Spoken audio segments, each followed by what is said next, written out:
বাংলাদেশ আতঙ্ক। Russell viper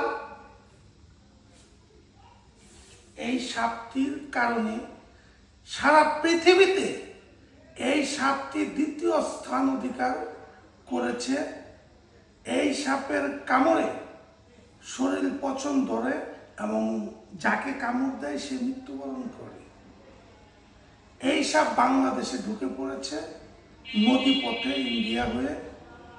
তো এই সাপ থেকে বাঁচার উপায় আমাদের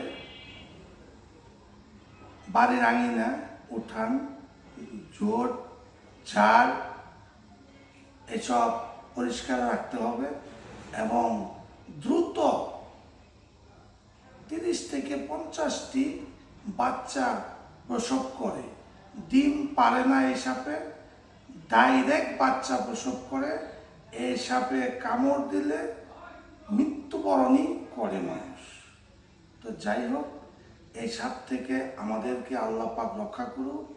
ডাইনে বামে আগে পিছে যারা আছে, প্রতিবেশী যারা আছে, সবাইকে সচেতন করি এই রাসেল ভাইপার সাপের ছোবল থেকে আল্লাহ পাক আমাদের রক্ষা করুন। আমিন সুম্মা আমিন। আসসালামু আলাইকুম।